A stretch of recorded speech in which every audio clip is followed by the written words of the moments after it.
dia a todos e a todas. Damos início às atividades do segundo FLI Paracatu, Festival Literário Internacional de Paracatu, na programação local e regional. O Brasil adentro na poesia e sua relação com a cidade. O sertão é nosso mar. Sarau literário com leitura de trechos de Buriti Perdido e outros trabalhos de Afonso Arinos, realizado no dia 31 de agosto de 2024, na Academia de Letras do Noroeste de Minas. A roda de conversa acontece em uma sala. Na parede branca da direita, há 2 janelas azuis fechadas. Cadeiras foram dispostas na sala para que a plateia possa se sentar. No fundo da sala, encostado na parede, está um grande banner do segundo FLI Paracatu, com seu tema e design em tons de azul escuro, azul claro, laranja e rosa. Este é o local utilizado como palco. Há 2 cadeiras dispostas de frente para a plateia, com uma mesinha direita que carrega livros. Os palestrantes se assentam nas cadeiras viradas para a plateia. Da esquerda para a direita, a primeira pessoa sentada é Daniela Prado, uma mulher branca de cabelos castanhos ondulados, cujo comprimento lhe passa os ombros. Ela traja camisa azul claro estampado, com o design do segundo FLI Paracatu, e calça jeans. Leva no pescoço o crachá dos participantes do evento. A segunda e última pessoa sentada é Elísio de Toledo, um homem branco de cabelos castanhos ondulados, cujo comprimento lhe vai até os ombros. Ele traja camisa preta estampada e bermuda vinho. Usa óculos retangulares de aro muito fino e leva no pescoço o crachá dos participantes do evento. No canto inferior esquerdo do vídeo em questão, está do início ao fim os intérpretes de Libras, homens e mulheres que revezam essa função. Eles traduzem simultaneamente tudo o que está sendo falado. De tempos em tempos, a plateia é filmada e está cheia. No canto superior direito do vídeo em questão, lê-se segundo FLI Paracatu.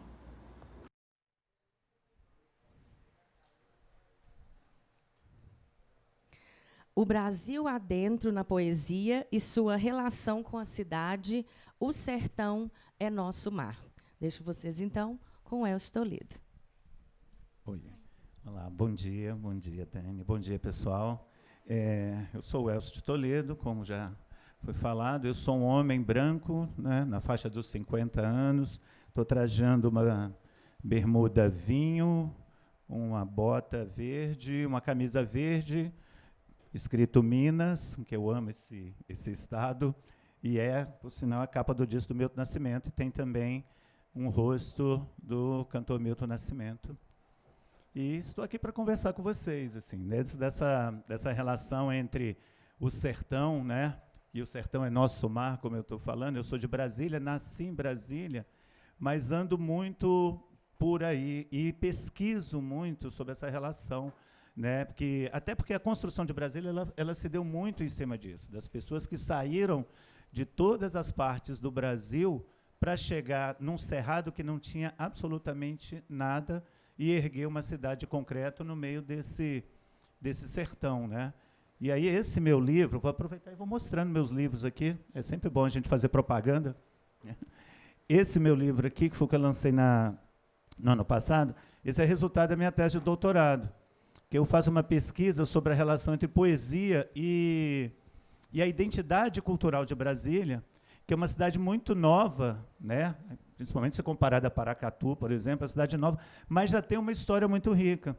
E essa história de Brasília também ela vem muito da história das pessoas que chegaram para construir essa cidade. Então, é essa síntese mesmo entre esse novo que a gente está querendo e o antigo que já existia, que a gente não pode virar as costas.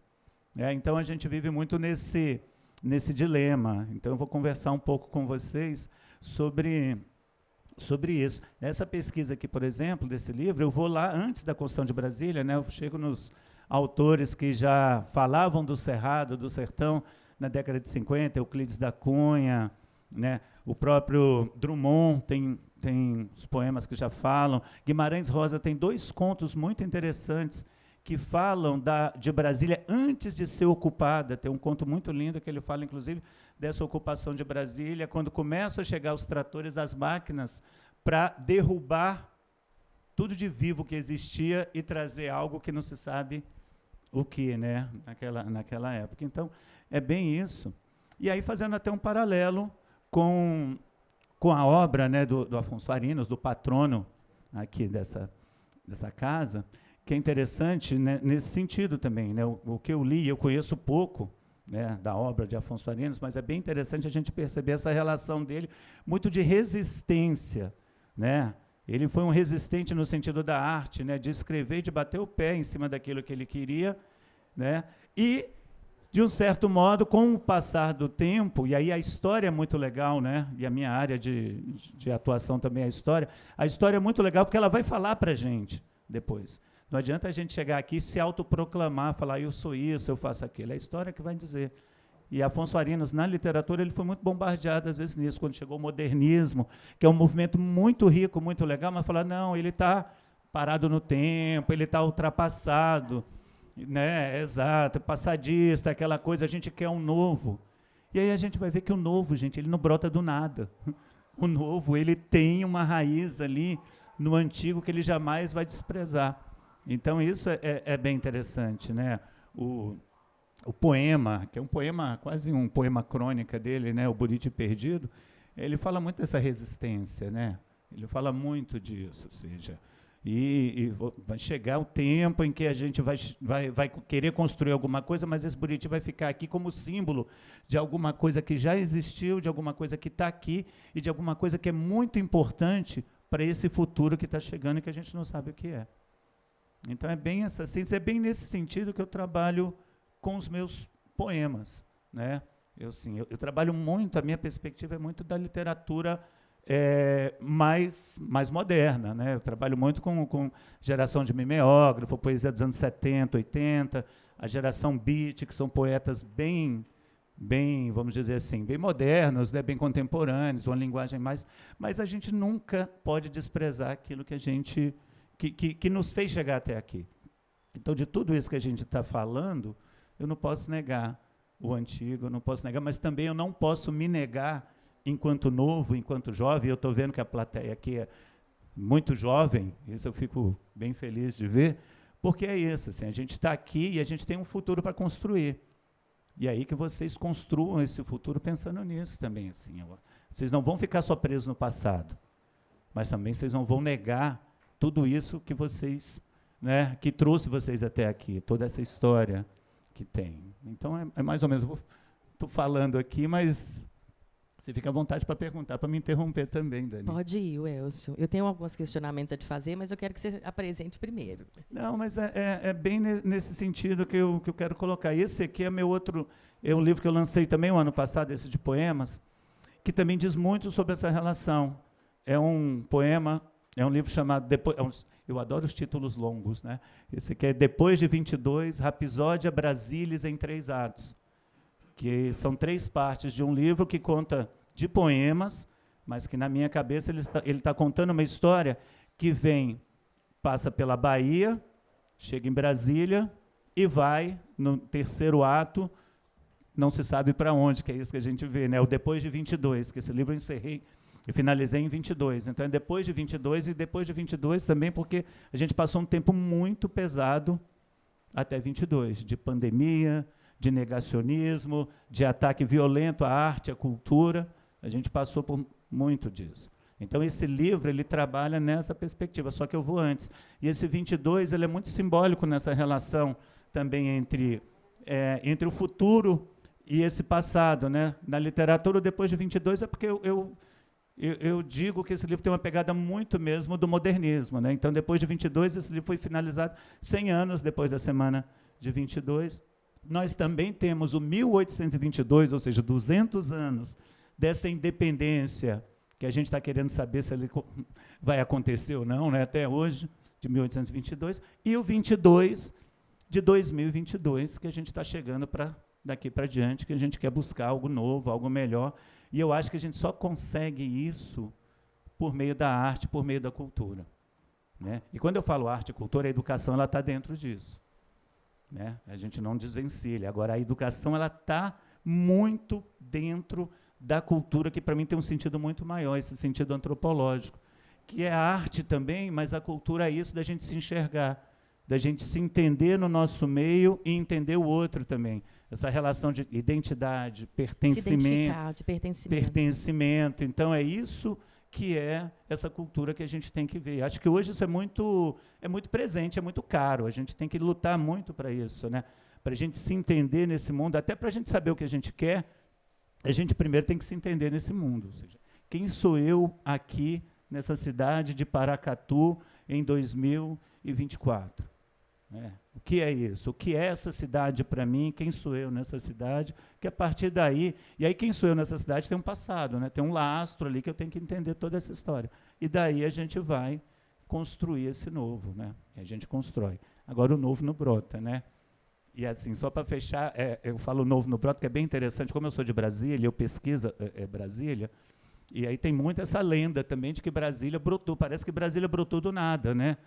Tem a Sinfonia da Alvorada, lá de Tom Jobim e Vinícius de Moraes, que ele coloca bem isso, né? No princípio era o ermo, era o vazio, era o nada. É linda essa Sinfonia da Alvorada, é maravilhosa, mas parece que não é real, que parece que não existia nada. Ou seja, Brasília, aquele sertão ali, era terra de tropeiros, você já tinha terra também de indígenas passando, você já tinha uma troca, né? Vila Boa de Goiás, Planaltina, que é a cidade, hoje uma região administrativa de Brasília, ela fez, semana passada, 164 anos. Ou seja, Planaltina existia há 100 anos antes de Brasília ser construída. E hoje Planaltina é uma mera região administrativa de Brasília.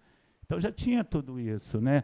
Pirinópolis, né? Toda essa, o quilombo do Mesquita, né? Que trouxe força, mão de obra para construir, que é ali perto nessa saída sul aqui, né? Não, o quilombo já está aqui, cidade ocidental, né? Quem sai aqui é um quilombo que existia bem antes e que trouxe muita gente, levou muita gente para Brasília para ajudar na construção. Então, é isso, assim, nada brota, né? Por mais que a gente tenha esse marketing, e hoje esse mundo muito veloz, né? Eu sou o primeiro, a gente gosta de... É o mundo da autoproclamação, né? Esse é o primeiro livro que se faz sobre isso, é a primeira não sei o quê. Será, gente? Não a gente nem precisa disso, não tem só o que fazer. O Elcio, vocês percebem que o Elcio vai fazer esse diálogo entre a história, né, que é a área de formação, e a literatura. E aí eu te pergunto, até para você conversar um pouco aí com esses meninos, né? Dentro da concepção da sua obra, né? Você acabou de nos dizer que 2022 é justamente essa ponte, né, com o passado e essa projeção para o que virá. O que você espera para a literatura? Que pergunta difícil, né? Pergunta difícil. Primeiro eu espero que as pessoas leiam. Vamos continuar lendo. Aliás, eu tenho certeza, né? Acho que a gente pode até colocar isso como certo, que a leitura ela não vai acabar. Eu acho que isso aqui, inclusive, eu sou um defensor disso aqui ainda, do livro físico mesmo. O livro, matéria, físico, ele não vai acabar. Enquanto objeto mesmo, por mais que a gente tenha essa evolução dos e-books, a gente tem todo acesso à questão virtual, que ajuda. Isso é muito legal também, a gente não pode desprezar. Mas isso aqui, ele vai existir. Eu acho que a gente consegue, né, ter isso. Então, para depois, eu acho que é essa retomada. Eu acho que depois de 22, a gente tem que voltar um pouco, inclusive, para entender a nossa história, porque a gente está num mundo muito confuso e a gente precisa entender a nossa história, porque as coisas estão aí, gente. Os livros, eles estão aí. Isso aqui, que é contado no livro, isso aqui é poesia, beleza, isso aqui é ficção, isso aqui a gente viaja, a gente transcende. Mas se você pegar um livro de um sociólogo, de um historiador, sabe, de um cientista político, ele não está escrevendo aquilo ali só da viagem da cabeça dele. Ali tem uma história que o cara pesquisou e é factível, ele está contando.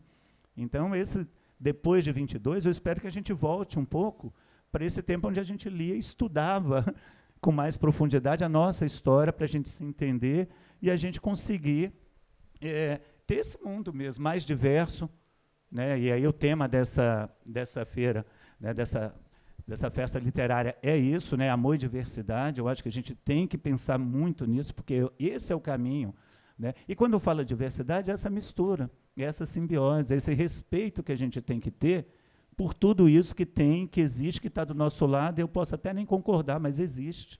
E se existe, vamos lá. Essa relação, né, que a gente chama na história da dialética mesmo. A gente vai na conversa, no conflito do diálogo, não na violência, a gente vai discutindo, conversando para chegar em alguma outra ideia. Então, isso é uma coisa que eu espero. E eu acho que só a arte, Só a literatura, eu acho que a poesia ajuda muito nisso, vai fazer com que essas coisas fluam, né? Então, quanto mais a gente lê, quanto mais a gente estudar, e quanto mais a gente transcender, porque é legal isso, assim, da ficção, da poesia, do romance, quanto mais a gente também se deixar levar por essa coisa, mais a gente vai ter um olhar também bem mais livre, né? E eu vou pegar esse gancho, então, e te trazer uma colocação e até uma provocação. Qual a necessidade da ficção no mundo contemporâneo? No mundo em geral, mas hoje, no mundo contemporâneo. Uhum. Que papel tem a ficção na nossa vida? Olha, aí eu vou lá naqueles caras que ninguém sabe de quem é essa frase, mas ela é bem verdadeira, né? Uns dizem que é Ferreira Goulart, outros dizem que o Nietzsche já falou, que é a coisa da arte, né? Ou seja, a arte existe porque essa vida só não basta. Então, assim, né? Então, a importância da ficção é isso. A gente tem que se agarrar em alguma coisa. E a gente se agarra na religião, a gente se agarra, tem gente que se agarra nas drogas, tem gente que se agarra... Mas a arte, ela é essa viagem que trabalha muito com essa relação da liberdade.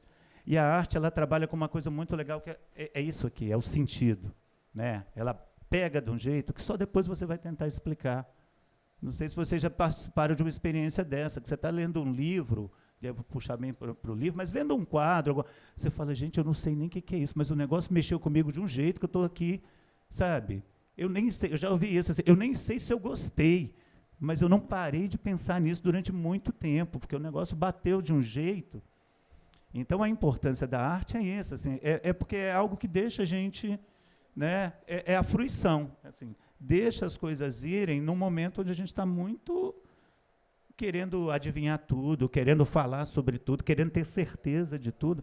A arte, ela não trabalha com essa certeza. A literatura, a ficção, ela não trabalha com essa certeza. E na ficção, a gente pode tudo. Isso é que é mais lindo também. Na ficção a gente pode tudo. Eu posso, não é? A gente pode ser. Eu posso ser homem, eu posso ser uma onça, eu posso ser mulher, eu posso ser um indígena, eu posso ser o que eu quiser na ficção, nesse sentido, e colocar uma história e construir. Claro que tudo que eu faço, eu acho que tem um pouco de mim, né? Tudo que a gente constrói, tudo que a gente constrói tem um pouco da gente, mas a gente tem essa liberdade que a gente pode colocar ali, né? Eu falo, dá para brincar com muita coisa, né? As pessoas olham e falam, nossa, você escreveu isso. E é legal também, Paulo, nossa, você escreveu isso, você devia estar num momento assim tão... Eu falei, não, eu estava legal, feliz, eu só tive essa ideia. Eu estava tudo lindo, esse sol maravilhoso e tal, mas eu, sabe, me veio uma ideia, eu resolvi escrever um poema bem pesado, bem triste, mas... né? Então, isso é essa liberdade que a gente pode, né? E nós vamos aproveitar o Elcio aqui, gente, para trazer todos esses movimentos que ele faz nessa mistura, né, nesse sujeito multifacetado que passeia por diversas áreas. E eu vejo que você pesquisa poesia marginal. Conta para esses meninos aí, para nós, o que é poesia marginal? Pois é, o que é essa poesia marginal, esse termo marginal na poesia?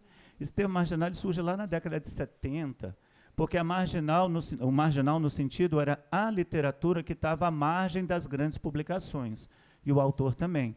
Lembrando que lá na década de 70 a gente estava vivendo um período de ditadura pesadíssima, uma censura muito cruel, e os grandes artistas, tanto na música como literatura e outras artes, não tinham espaço, né? Eram todos proibidos, ou quem era muito, estava numa grande editora, numa grande gravadora e não chegava. Então, surgiu esse movimento dessa literatura marginal e a literatura de mimeógrafo. Então, assim, eu vou fazer aquilo do meu jeito. Se a grande editora não me publica, eu vou me publicar. Imagina isso naquela época, década de 70. A gente não está falando de Facebook, de Instagram, está falando de nada. Era papel. Né? Só uma abertura. Os meninos mais novos aí, vocês sabem o que é o mimeógrafo, gente? Vocês o sabem? mimeógrafo era a antiga copiadora que existia. Era um aparelho, né, que a gente colocava álcool, uma tinta, né? Tinta, e rodava, e a gente cheirava aquilo, né? Ficava cheirando aquele álcool, né? Eu, professor, lá em Brasília era conhecido como cachaçinha. Aqui Mas também né? é o famoso cachaçinha, porque o mimeógrafo é a álcool. Você tinha que colocar o álcool, botar a folha ali, rodar manualmente, o mimeógrafo manual, depois teve o elétrico. Então, você rodava aquilo, ia imprimindo, né? Ia fazendo uma impressão, e aquele cheiro de álcool subindo. Então, a gente falava, vamos lá para o Cachaçinha, rodar as provas. Senti antiga. Então, depois vocês dão um Google, viu, meninos, para vocês saberem o que é o mimeógrafo. E olha que nós somos modernos, mas a gente tem essa história. Mas é nisso. Então, esse mimeógrafo aí, que ele ajudou muita gente a se publicar, né? No Rio de Janeiro tem um cara que já faleceu há muito tempo, chamado Guilherme Mandaro, era um grande poeta, pouco conhecido, e ele era um professor de cursinho naquela época. E aí ele usava exatamente o mimeógrafo do cursinho pré-vestibular para publicar os poemas. E aí ele começou a publicar muita gente. Chacal, Charles Peixoto, os poetas que hoje estão aí, né, muito conhecidos, poetas que hoje foram para a música. Tem um poeta chamado Bernardo Vilhena, que as pessoas não associam muito, mas quem é um pouco mais antigo, gosta de rock, as músicas do Lobão, a maioria são poemas do Bernardo Vilhena, as músicas da Blitz, e várias outras músicas, são poetas que depois foram muito para a área da música e também viraram muitos roteiristas de programas de humor, de programas para jovens. Então, essa geração, né, da poesia marginal, ela surge nisso. Então, era a poesia que estava à margem. Uma outra característica bem interessante é porque eles falavam muito isso. O próprio poeta, ele é a extensão da sua poesia. Então, como a gente tinha um movimento de ditadura, de repressão muito pesado, não podia publicar. Então, eles faziam o seu próprio livro, mas eles também eram os vendedores dos livros e eram os marqueteiros dos seus livros. Como marqueteiro, eles entravam na fila de um evento cultural ali e começavam a declamar poesia. Eles jogavam poemas, publicavam e jogavam poemas, papéis, né, do 15º andar lá dos prédios do Rio de Janeiro e São Paulo, já faziam assim, tem, na história, depois vocês começam, se vocês foram pesquisar, tem histórias bem interessantes, que hoje até, né, ecologicamente falando, não é legal, mas naquela época, imagina, você tem uma chuva de poemas, você está ali, a pessoa sobe lá no 15º andar de um prédio e solta aquele tanto de papelzinho com vários poemas pelo centro de São Paulo, centro do Rio de Janeiro. E na minha cidade, Brasília, a gente tem isso também, esse movimento também foi muito forte em Brasília, né? Paralelo a isso, que ele está em São Paulo, Rio, mas assim, foi um movimento que pegou essa década de 70 no país todo. E em Brasília a gente tem o Nicholas Beck, eu acho que é o poeta mais conhecido também, e vários outros poetas, Luiz Turiba, e tem o meu amigo hoje, o Soter, que era o editor do mesmo jeito. Ele tinha um mimeógrafo. Então, ele que editou os primeiros poemas desse pessoal.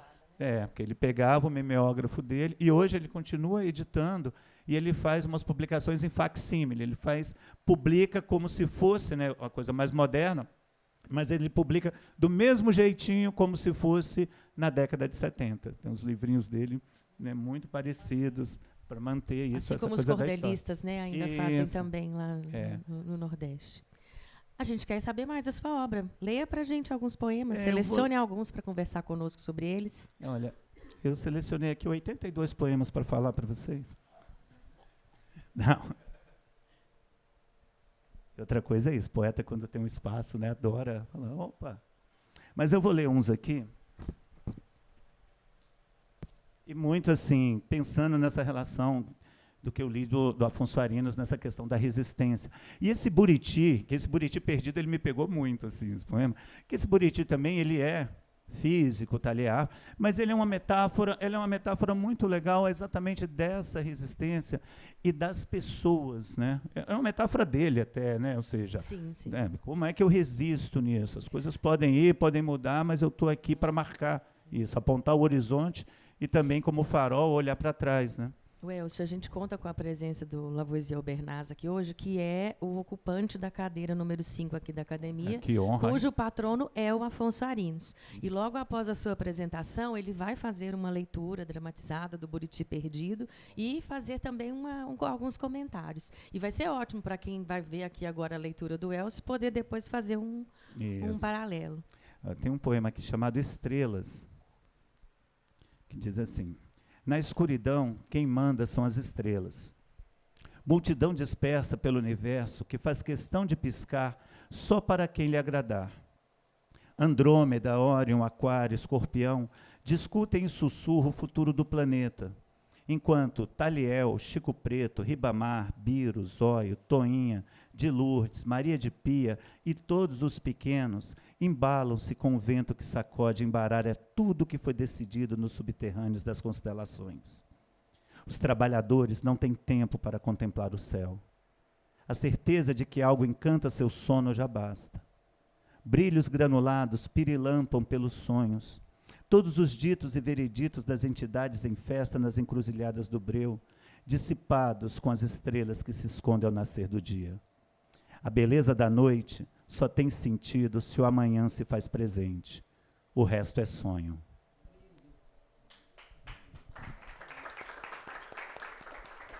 E se me permite, eu vou ler mais um aqui, que exatamente fala da minha cidade, Brasília. E dessa relação, né, das pessoas que vieram para construir. Chama Candangos. Todo mundo aqui sabe quem são os candangos? Vocês sabem? História. Né? E o candango, inclusive, antes era um termo pejorativo. Só para vocês terem uma ideia dessa questão da resistência e como o tempo ele vai depurando e vai mostrando para a gente como as coisas são de fato. O candango, inclusive, e eu estou pesquisando isso, eu trabalho com memória, patrimônio, identidade. Candango é um símbolo, inclusive, e era um rato, vocês sabiam disso? Eu fiquei sabendo esses dias até. Foi descoberto, na época da construção de Brasília, um camundongo, um rato, que só existia lá em Brasília na época da construção. E aí, olha que louco, né? O pior de tudo, esse rato ele foi dissipado, ele acabou, ele não existe mais. E era o rato que deu o nome a esse rato de candango. Porque candango era, na história, se a gente for pesquisar, é um termo que vem do pejorativo. Uma pessoa que não quer trabalhar, uma pessoa... Assim como o índio, né? É, assim como o índio, né? Quando falam, né? Que é bem pejorativo. E hoje o candango, para nós, lá é um símbolo de orgulho. Né? Eu sou filho de candango. Meu pai chegou em Brasília em 1957. Era só poeira. Brasília foi inaugurada em 60. Meu pai saiu do interior de São Paulo, foi para o interior de Minas, conheceu minha mãe em Tapecerica, em Minas, veio para Brasília e trouxe toda a família da minha mãe. Trouxe meus tios, trouxe meus avós, todo mundo. E meu pai não tinha família, saiu sozinho, largado, trouxe todo mundo. Então, essa é a história de muita gente, né, nessa questão muito bonitinha, da gente se, né, construir alguma coisa. Então, vamos lá, gente, ao poema. Candangos. Anos 60.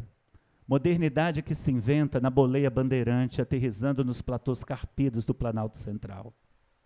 É muita peia de poeira retirante, é muito chão, muita solidão na boleia, é muita gente.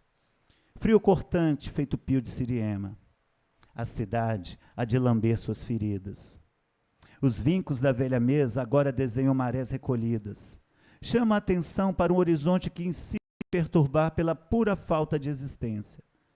Gotham City, esquadrinhada pelo ar rarefeito da capital, que há muito insiste em cegar meus olhos cerrados. Onde estou nesse deserto de concreto? Quem eu sou quando estou fora do labirinto de asas e eixos? Por onde vou com esse céu que não me diz onde estou? Está claro que à frente os vagos sinais levam a um frenesi de falsa alucinação. É muita luz para nada se ver. A cidade para os que têm estômago, não mais aquela que trazia fome no embornal apinhado de sonhos. Canteiro de obras de arte, artificialidade mundana fincada em sertão monumental. De carona com utopia, todos os tipos humanos, sagaz engano, épica saga, no meio do nada, os candangos em sua sagarana. Como andarilhos a caminhar com o passado em seu calcanhar. Tudo isso se deu num tempo não muito distante, quando extraterrestres aqui desembarcaram de galáxias nordestinas, iludidos com a possibilidade de uma promissora civilização. São os candangos. E que bonito é a literatura contando a história, né? E me chamou a atenção dois movimentos que você faz aí no texto, e um que é uma das coisas que eu gosto muito, inclusive na minha própria escrita, que é trabalhar com essa possibilidade de interpretação de uma mesma palavra, né? Quando você diz olhos cerrados, isso me chama muito a atenção, né? De cerrar, de fechar os olhos, mas de pensar também na nossa vegetação, no nosso espaço, né? Quando você menciona essa sagarana, fazendo alusão, é claro, à obra do eu penso, né, do Guimarães Rosa, né, e esses extraterrestres, né, não somente como alusão aqui é de outro universo, né, mas que cai ali, né, essa galera que veio fora da terra, fora né, de outra né, terra, de outro né, lugar. Muito bonito isso que você faz no seu poema, muito legal. Que bom, obrigado. E a palavra, né, gente, assim, isso é interessante da língua brasileira, né, essa língua portuguesa brasileira. A gente tem essa palavra que é muito, ela aponta para vários lados. Então, e é uma coisa muito legal, eu gosto muito, assim. Quem escreve, se trabalhar com essa questão da palavra, e aí tem um parênteses que eu gosto de fazer sempre, assim, escrita, poesia principalmente, é trabalho, é muito trabalho.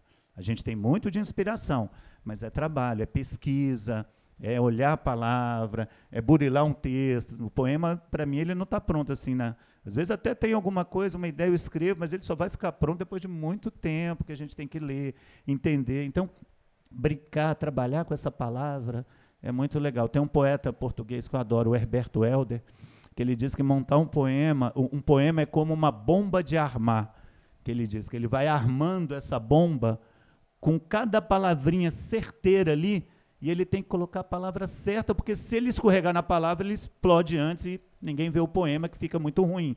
Então, a ideia é armar essa bomba para, na hora certa, ela vai explodir em milhões de fractais. E aí, cada um vai ter uma ideia. Isso que é legal também, na ficção, na poesia. Cada um vai para um lado no poema. Esse mais um, né, que nós, enquanto interlocutores, com a nossa consciência de mundo, com a nossa formação, com as nossas experiências prévias, qual é o diálogo que eu construo com o que você me oferece no seu texto. Né? Exato. Welson, eu estava pensando aqui, né, Brasília e Paracatu tem uma conexão muito forte, né? Como esses bandeirantes que passaram por aqui e há 164 anos estavam lá em Planaltina, possivelmente pisaram aqui o nosso solo. Paracatu teve um movimento na contrapartida desse diálogo entre o moderno e o antigo, com uma visão que era natural, né? 1960, Constituição de Brasília, concreto, mas, infelizmente, Paracatu perde com isso. As pessoas que moravam aqui, que estavam por aqui vendo, entendam isso, tá, gente? Entre aspas, o progresso chegando, entenderam que Paracatu também precisava passar por um processo de modernização. Não sei se você sabe dessa história, mas nós tínhamos aqui um teatro filodramático. E esse teatro veio ao chão, porque as pessoas que estavam morando aqui na época, né, pensaram, não, vamos fazer uma arquitetura moderna.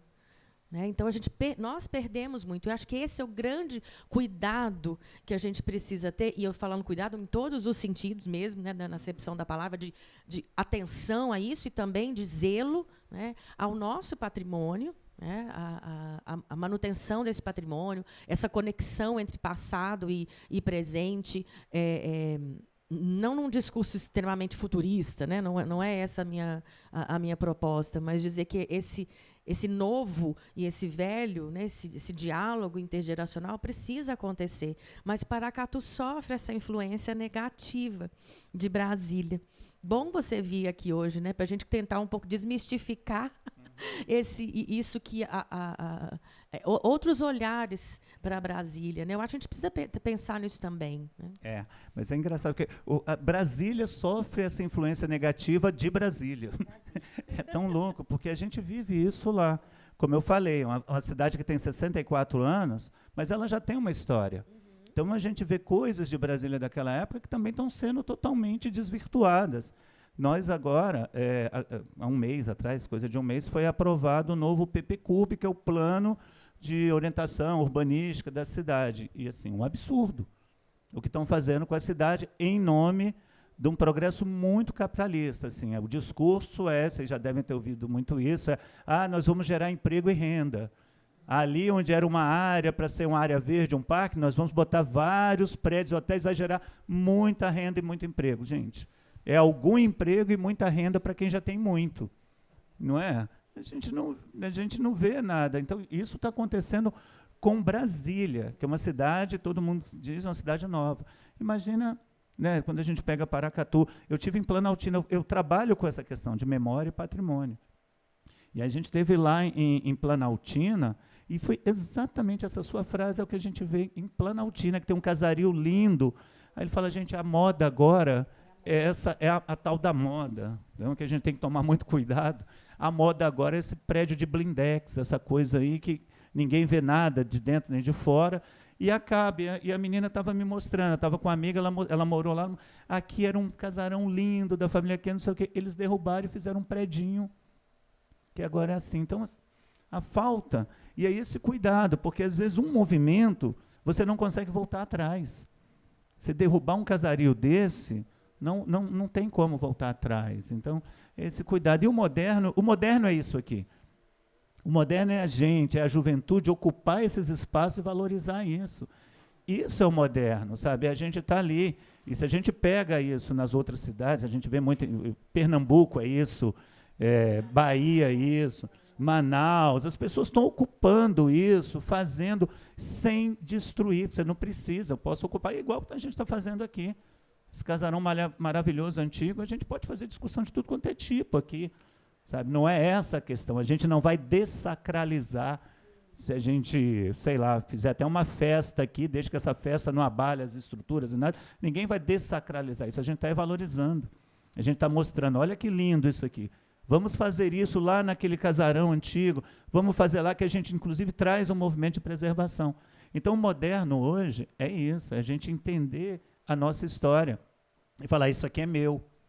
Isso aqui é meu, porque daqui a pouco, gente, ó, vocês que estão aí com 20 anos, 18, 16, daqui 15. A pouco vocês estão 15, daqui a pouco é rapidinho, vocês estão com 40, com 50, e vão falar, poxa, mas era legal, eu brincava ali, e acabou, olha só. Aí depois você vai lembrar, ixi, eu ajudei a acabar, né? Fala, e fui eu que ajudei. Então, esse cuidado, gente, e isso é moderno, a gente está aqui, está fazendo as coisas, está olhando, e aquela história, né, da grama do vizinho que é mais bonita que a nossa, mais verde que a nossa. Aí a gente não dá valor, e chega alguém de fora, olha isso aqui e fala, nossa, que maravilha. Eu estava aqui tirando um monte de foto antes de começar. Né? Aí quem chega de longe, olha e fala, gente, que isso aqui é lindo demais. Você, nem sei, isso é a casa velha de alguém aí. Aí daqui a 20, 30 anos você vai falar, nossa, aquela casa velha era um negócio muito legal, e então, vamos aproveitar, gente. Vamos aproveitar. E o Elcio, é justamente esse trabalho, né, que a gente tem tentado fazer aqui em Paracatu. A Academia de Letras tem esse objetivo de ser um espaço de salvaguardar o patrimônio material e imaterial.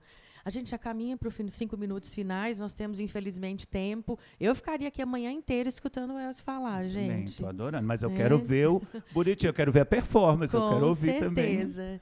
Então, vou te deixar esses 5 minutos finais para você fazer umas últimas colocações. Onde que a gente pode te encontrar, sobre o seu material. A gente quer manter essa conversa. Isso, gente, eu espero ser convidado mais. Isso aqui é muito legal. Assim. E quem trabalha com poesia, com arte, só tem sentido se a gente tiver isso aqui. Né? E a arte, a poesia, eu digo que a escrita, né? Acho que é uma das artes mais solitárias que tem, né? Porque o músico, ele está ali, né? O ator, ele está aí sempre de cara com o público. A gente escreve. E aí, quando a gente tem oportunidade de mostrar, de conversar, é muito legal. Então, eu estou nessas redes ali, Instagram, Facebook, eu sou tão antigo que ainda tenho Facebook, viu? Né? Que dizem que o Facebook é tão antigo agora, né? O pessoal, não, o Facebook agora é... Meu filho fala, Facebook agora é cringe, é fora de moda. Eu falei, eu não abro mão do Facebook porque ele me lembra os aniversários. Lembra muita coisa. E dá para a gente colocar textos, né? Textos maiores. Então, eu estou lá, o Elcio de Toledo, né? Meu e-mail, elciodetoledo@gmail.com, se alguém quiser procurar alguma coisa. Tem algo meu no YouTube também, a gente trabalha eu tenho um coletivo, né? São 3 pessoas que a gente faz essas ocupações lá em Brasília, que é o anarcopoético, a gente junta música, teatro no meio da rua, performance, fotografia, o que tem, a gente ocupa os espaços, já tem 10 anos que a gente faz isso lá. Então, me procura aí, que meu nome também não é tão comum, né? Então, só procurar o Elcio de Toledo. Esse aqui é meu mais recente livro, eu lancei ontem aqui, estou com ele, quem quiser adquirir também, porque a gente tem que fazer sempre isso, porque como é trabalho, gente, a gente vive disso também. Então, é isso aqui, a gente faz, a gente produz e a gente paga as contas com isso. Aliás, é meu sonho. Eu ainda não consigo pagar minhas contas com isso. Eu sou professor, faço outras coisas, mas o sonho de todo artista é também se manter e se bastar pelo seu trabalho. E é um recado que eu deixo sempre, que a gente tem que respeitar demais, demais essa entidade chamada arte. E quem trabalha com a arte, assim, o artista, o poeta, o ator, o artista plástico, o grafiteiro, o restaurador, o videomaker ali, o cineasta, isso é trabalho, gente, e quem mexe com isso, você vai olhar a cadeia produtiva ali, o que está por trás, é muito legal. E para quem está aí novo, procurando, né, algum caminho, isso é um caminho também. Se a gente levar a sério, se a gente olhar, isso é um caminho. Porque eu sou da época que é isso, mamãe falava assim, filho, você vai ser um doutor um dia, né? O doutor era ser um advogado, ou ser um médico, e eu não sei se essas profissões já se esgotaram, né? Hoje eu sou doutor, eu falo para a mãe, eu sou doutor em literatura. Então, você pode ser doutor em arte, você pode trabalhar com restauração aqui, ó, que é um trabalho bem legal, pode fazer muita coisa. Então, assim, é respeitar a arte, valorizar esse passado sem olhar para o futuro, porque também a gente quem é novo, quem é jovem, tem que procurar. Eu estava conversando antes, só para finalizar, eu lembro o Maílson, que é o Maílson Furtado, um escritor, um poeta, que ele ganhou o prêmio Jabuti, acho que em 2019. Ele é de uma cidade chamada Varjota, lá do Ceará. E quando ele ganhou o Jabuti, todo mundo falou, nossa, essa pessoa ganhou, que legal. Ah, deve ser um cara lá do interior do Ceará, daquela cidadezinha lá no fim. Aí a gente conversou, falou, rapaz, o povo acha que a gente mora no meio do nada. Aí ele falou, eu cresci ouvindo rock, ouvindo Legião Urbana, sabe, indo no cinema. Eu acho que é muito o que acontece com vocês aqui. Então é isso, é saber trabalhar isso, esse novo, e valorizar Paracatu também nisso. Falar, eu sou de Paracatu, eu estou aqui, mas eu sou uma pessoa que eu estou no mundo.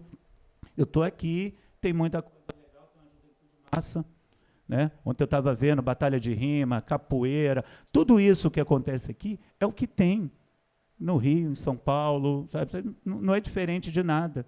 Então a gente às vezes olha meio que, eu estou na minha cidade aqui, não tem nada, é pequenininho. Aí você vai lá para o centro de São Paulo e fala, gente, isso aqui não tem nada também. Ao mesmo tempo que tem tudo, não tem nada, porque a gente não consegue, né, chegar em nada.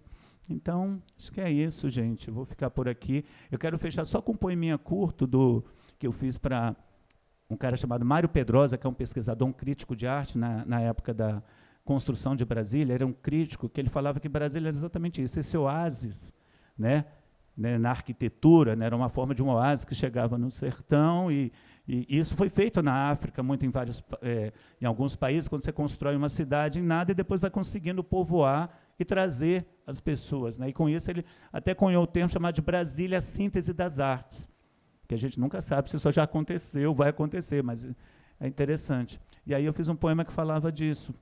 De certo, nada há por perto, além desse oásis em forma de deserto. É isso, gente. Fico por aí. Elci, meu nome, em nome de toda a diretoria da Academia de Letras, de toda a estrutura do FLI Paracatu, a gente agradece muito a sua disponibilidade. Há de se dizer, gente, né, e parabenizar, o Elcio veio de forma independente, né, nós não tínhamos mais recurso para investir na vinda dele, e ele topou a empreitada, né, e eu acho que nos brindou, nos presenteou com uma hora de vontade de falar mais, de conversar mais. E fiquem à vontade, o Elcio vai estar aqui esse final de semana, hoje ainda, até amanhã, né?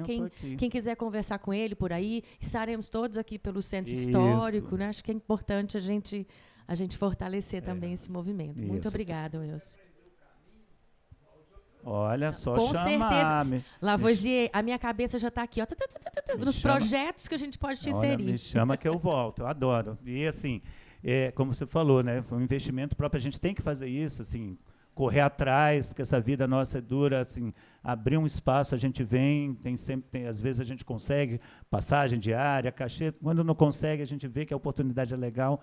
E isso aqui eu vi, assim, valeu super a pena, sabe? Essa uma hora aqui, eu já pagou, né? Já valeu muito ter vindo aqui, e eu estou aqui até amanhã.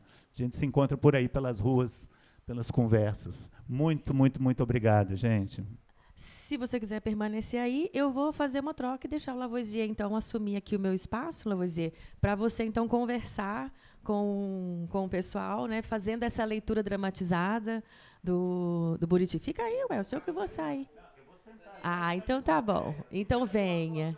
Então venha, Lavoisier. Eu vou ficar ali agora de público assistindo. Eu sou a moda antiga, muito prazer. Prazer, meu amigo. Você gostou da moda antiga? Tá perdido, eu olhar no olho assim. Seja bem-vindo. Obrigado. E você, como os demais aqui, que alguns que eu não conheço, todas as pessoas de fora,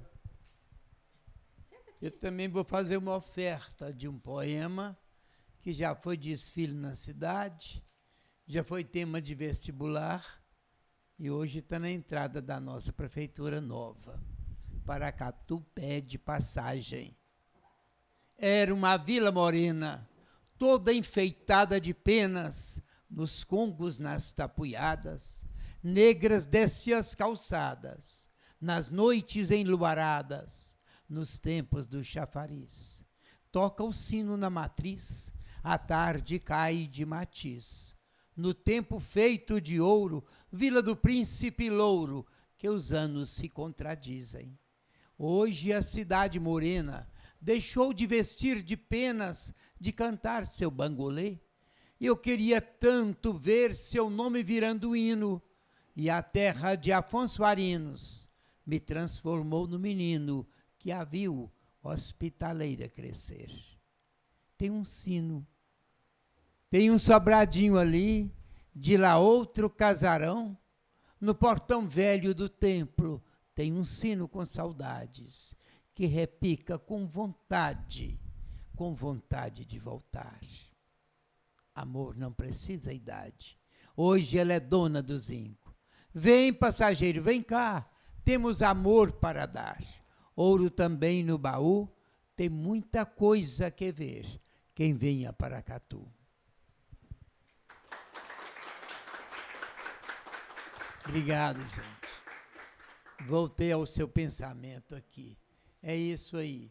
Agora, voltando ao que o nosso colega aqui disse, maravilhosamente bem, mexeu comigo. Eu praticamente fui o fundador da Casa de Cultura. Fui chamado de louco quando isso era impossível. Ninguém tinha dinheiro, a casa quase no chão. Eu voltando de um ensaio, porque eu faço teatro, devia ser umas 2h da manhã e eu entrei lá dentro. Naquela época você podia andar na rua assim, sem problema algum. Hoje não pode mais.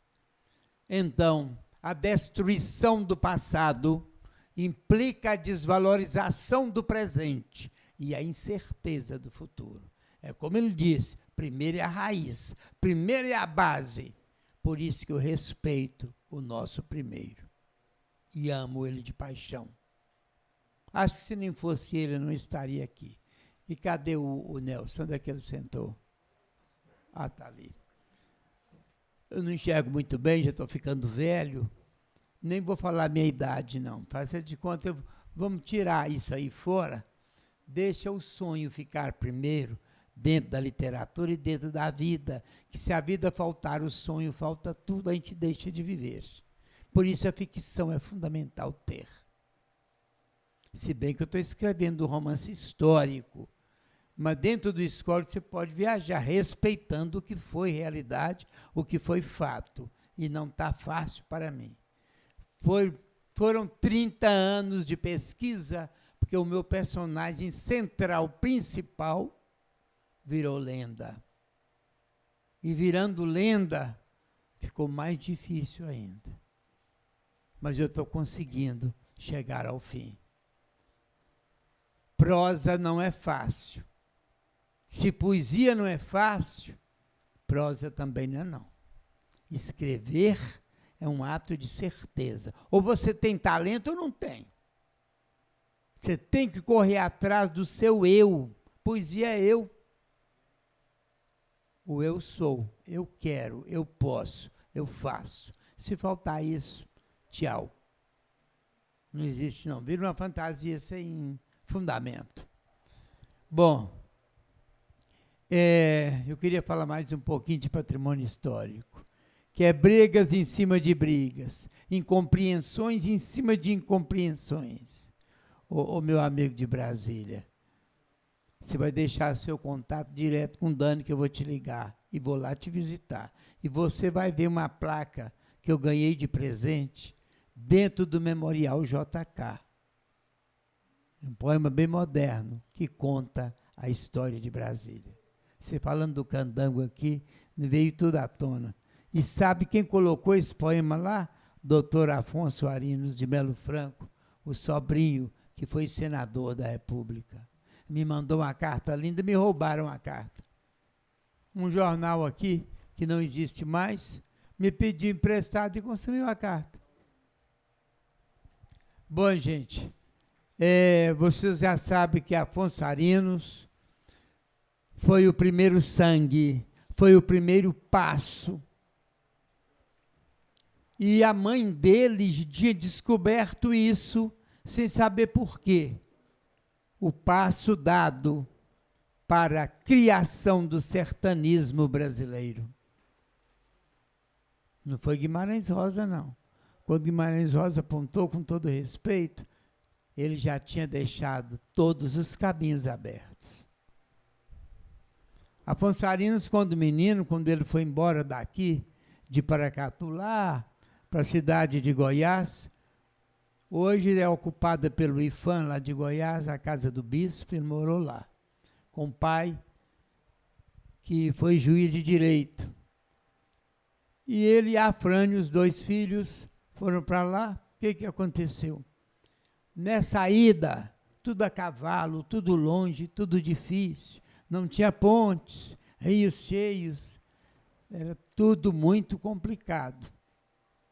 E nas minhas pesquisas, Elcio, eu encontrei a morte de um tio dele, de Afonso Arinos. Peguei e perguntei assim, mas por que será 3 Afonsos na família? Por que essa adoração com Afonso? A Ana Leopoldina, a mãe do Afonso Arinos, tinha um irmão, adolescente ainda, chamado Afonso. E era louca com ele, tinha aquele amor, aquele fervor. E o pai queria que ele fosse estudar em São João del Rei. E ele foi no lombo do burro, filhinho de papai, mas naquela época não tinha esse termo. E aqui, próximo de Paracatu, tem uma cidadezinha chamada Guarda-Amor. Tem lá a Serra dos Pilões, que foi até do meu pai. O que aconteceu? Ele colocou o texto nesse livro dele. Eu folheando lá, lendo tudo, olha para aqui, estou com vontade de ler, né? Só faço as coisas quando tenho vontade. Sem vontade não tem graça. E vi o texto. Falei, meu Deus, eu tenho que encontrar esse lugar. Pois eu fui lá, cheio de carrapato, foi eu e meu irmão, encontramos o lugar. O túmulo onde o tio de Afonso Arinos, chamado Afonso, foi sepultado. E aquilo que você colocou muito bem, agora voltando ao assunto do Buriti perdido, não tem U. Eu me lembro, eu devia ter 10 anos, quando li pela primeira vez o Buriti perdido. Olha eu colocando o texto, né? É um prosoema ou poema em prosa. Eu gosto de falar prosoema porque eu acho chique e acho moderno. E na faculdade, quando ouvi isso, esqueci de falar até meu nome, né? Porque eu não gosto de falar de mim, não. Detesto falar de mim mesmo. Mas meu nome é Lavoisier Wagner Albernaz dos Santos. 3 nomes estrangeiros. Lavoisier é francês, mas sou genuinamente paracatuense. Apesar de ter vivido um período por lá. Pessoal, eu não decorei o Buriti Perdido, porque um texto grande, a gente vai envelhecendo, e os problemas da vida vão tomando conta, as realidades difíceis e as decepções também. Isso é muito duro. Na hora que você estava falando aqui, minha mente voltava sempre no que precisava. A questão da educação patrimonial. Tem que ter muito cuidado com isso. Quem não tem competência para fazê-lo, é melhor calar a boca do que tentar educar criança com mentira. Eu não queria dizer isso, mas acabei dizendo. Eu não sei se vocês serão futuros professores. O homem é composto de muita coisa e ele é sempre produto do meio. Não adianta. Ele é produto do meio, querendo ou não. Eu disse que eu não consegui decorar, porque quando Daniela me falou, o tempo que é o Senhor de todas as causas, seria um orgulho muito grande para mim ter decorado esse texto, Buriti Perdido, e ele está inclusive em português arcaico. Esqueci de dizer que eu sou formado em letras, fiz pós-graduação em língua portuguesa pura. E ele disse maravilhosamente na beleza. Olha, eu estou na minha mão, pessoal, a mais bela página da literatura portuguesa no Brasil, da literatura brasileira. Enganei aqui. Então não é Lavoisier que está dizendo isso, não. Foram os críticos literários que disseram. E ele tem um livrozinho simples, mas é gigante. O livro é gigante, chamado Pelo Sertão. E eu comecei a falar da Ana Carolina, uma pessoa no sair aí me chamou a atenção. E, seguinte, ela, olha, procurando, cadê o Afonsinho? Cadê o Afonsinho? O Afonsinho sumiu. Quando ela ia ver onde é que o Afonsinho estava, montado nas celas dos peões, nos troncos de árvores. Era Deus já preparando o gigante da literatura brasileira. O homem que ia ser o pai do nosso sertanismo, ao vivo e a cores. Toda a literatura, no meu conceito, ela é vivida, mesmo que ela seja ficcional. A ficção não vai existir sem a realidade. Uma depende da outra. Para ter beleza, para ter arte, não é fácil. E você está me pedindo outro poema, mas eu vou declamar no fim. Eu conheci nos seus olhos aí. Então vamos lá. Velha palmeira solitária, testemunha sobrevivente do drama da conquista, que de majestade e de tristura não exprimes, venerável epônimo dos campos. No meio da campina verde, de um verde esmaiado e merencório, onde tremeluz e às vezes as florinhas douradas do alecrim do campo, tu te ergues altaneira. Levantando ao céu as palmas tesas, velho guerreiro petrificado em meio da peleja. Tu me apareces como poema vivo de uma raça quase extinta, como a canção dolorosa dos sofrimentos das tribos, como o hino glorioso de seus feitos, a narração comovida das pugnas contra os homens de além. Por que ficaste de pé quando teus coevos já tombaram? Isso é lindo. Nem os rapsodistas antigos, nem a lenda cheia de poesia do cantor cego da Ilíada comovem mais do que tu, vegetal ancião, cantor mudo da vida primitiva dos sertões. Atalaia grandioso dos campos e das matas, junto de ti, passe tranquilo o touro selvagem e as potrancas ligeiras que não conhecem o jugo do homem. São teus companheiros De quando em quando, os patos pretos que arribam ariscos das lagoas longínquas, em demanda de outras mais quietas e solitárias. E que dominas, velha palmeira, com tua figura ereta, queda e majestosa, como a de um velho guerreiro petrificado. As varas de queixadas bravios atravessam o campo e, ao passarem junto de ti, talvez por causa do ladrido do vento em tuas palmas, redemoinham e rangem os dentes furiosamente, como rufar de tambores de guerra. O corcel lobuno, pastor da tropilha, à sombra de tua fronte, sacode vaidosamente a cabeça para arrojar fora da testa a crina basta do topete que lhe encobre a vista, relincha depois, nitre com força, apelidando a favorita da tropilha que morde o capim mimoso da margem da lagoa.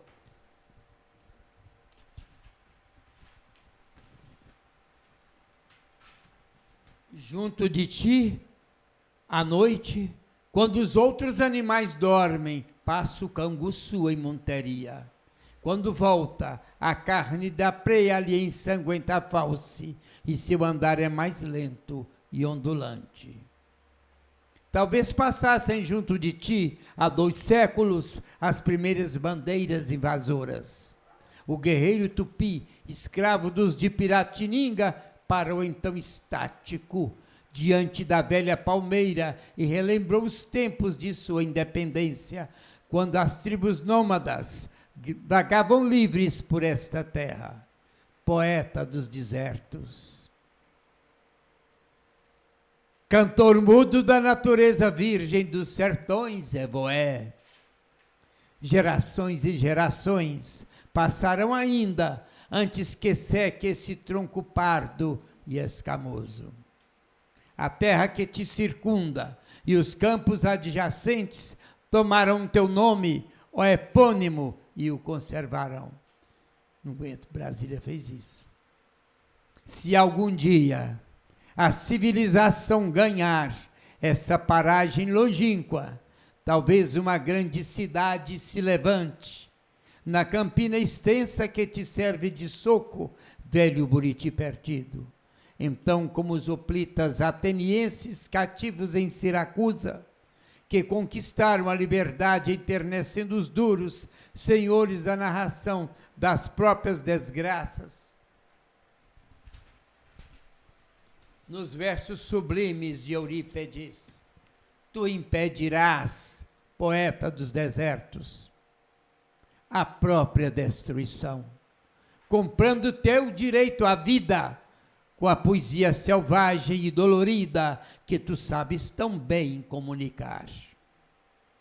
Então, talvez uma alma amante das lendas primevas, uma alma que tens movido ao amor e à poesia, não permitindo a tua destruição, fará com que figures em larga praça, como monumento às gerações extintas, uma página sempre aberta de um poema que não foi escrito, mas que referve na mente de cada um dos filhos desta terra. Afonso Arins.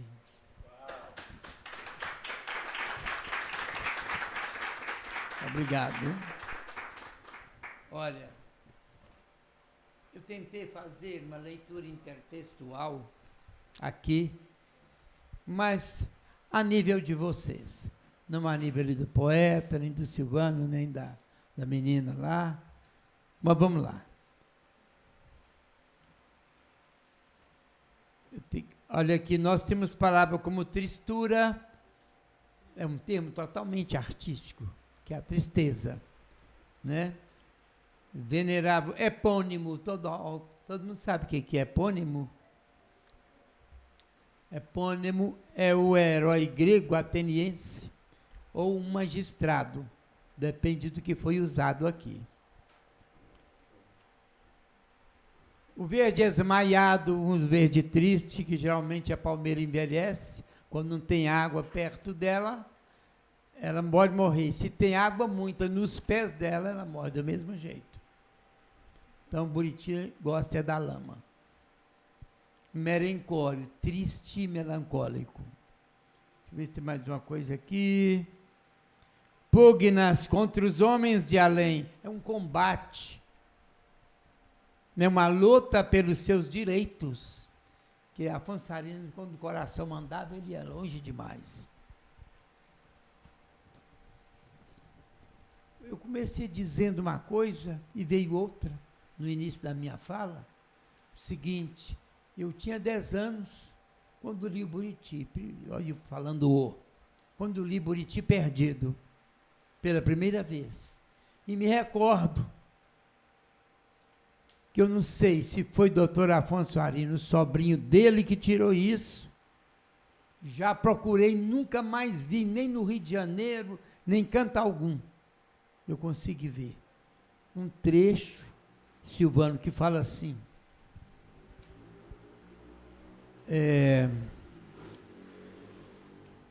Ele diz o seguinte, porque ficasse de pé não, dos teus coevos eu já falei aqui no texto, esse ficou. É o seguinte, quem te plantou sozinha em meio da chapada, como ilha perdida em meio do estuário? Eu achei lindo, mas eu não consegui entender por que tiraram dessa página. Ou se foi a própria Academia de Letras, com autorização da família, porque ele foi embora em 1916.